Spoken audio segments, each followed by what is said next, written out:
ating channel. Sa video na ito, pag-uusapan natin ang isa sa mga pinakabagong government assistance na maraming nagtatanong ngayon. Baka isa ka rin sa mga nagtatanong, so ang video na ito ay para sa iyo. Ito ay ang uplift assistance para sa mga qualified SSS members. Marami kasi nagtatanong, totoo ba talaga yung 2,000 pesos monthly? Kailangan ba talaga mag-apply? Lahat ba ng mga may SSS ay makakatanggap?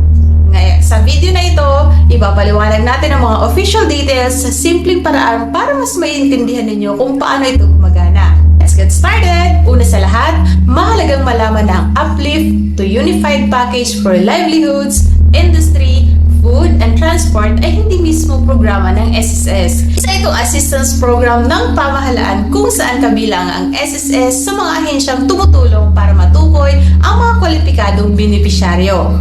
Para sa Group 3 ng programa, target na mabigyan ng tulong ang humigit kumulang 1.5 million low-income SSS member households. Ang assistance ay nagkakahalaga ng 2,000 pesos monthly kada buwan ito mula July hanggang December 2026. Ibig sabihin, kung qualified ang isang beneficiary sa buong 6 na buwan, maaari siyang makatanggap ng 12,000 pesos. Ngayon, ang isa sa pinakamadalas na tanong ay kung lahat ba ng may SSS ay qualified? Ang sagot ay hindi. Hindi dahil may SSS account ka ay automatic ka nang makakatanggap ng uplift assistance. Ayon sa mga inilabas na impormasyon, ang target ng programa ay ang mga napiling low-income SSS members tumaan sa validation gamit ang SSS records at iba pang government data. Sa pangmahalagang paalala, kung may dalawa o higit pang qualified SSS members sa isang household, isang beneficiary lamang ang maaaring makatanggap ng assistance. Sunod naman, pag-uusapan natin kung kailangan ba talagang mag-apply. Sa ngayon, wala pang inilalabas na public application form para sa SSS Group 3 beneficiaries. Pero, kung qualified ka at kasama ka sa validated list ng gobyerno, ang assistance ay ipoproseso nang hindi na kinakailangang magsumiti ng application. Kaya, mag-ingat sa mga social media post o mensahe na nagsasabing kailangan mo magbayad o mag-register sa isang hindi official na website para ito ay maaprubahan.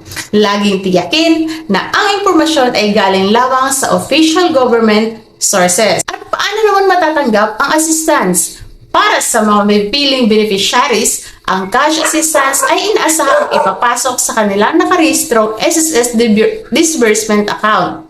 Kaya mahalagang tiyakin na update rin yung disbursement information sa inyong SSS account upang maiwasan ang anumang delay sakaling mapabilang kayo sa mga beneficiaries. Bilang pagtatapos, tandaan na ang qualification para sa uplift assistance ay nakabatay sa official validation ng gobyerno. Kung hindi ka agad makatanggap ng assistance, hindi ibig sabihin na may problema ang iyong SSS account. Maaring hindi lamang kabilang sa kasalukuyang listahan ng mga qualified beneficiaries. Sana ay nakatulong ang video na ito para mas maintindihan ninyo ang SSS Uplift Assistance. Kaya naman, kung gusto niyo ng mga updates tungkol sa mga payout schedules, qualifications, at iba pang SSS government benefits, huwag kalimutan mag-like at subscribe, click the notification bell para lagi kayo updated sa mga videos namin. Salamat sa panonood, ingat po tayo lahat, God bless us all!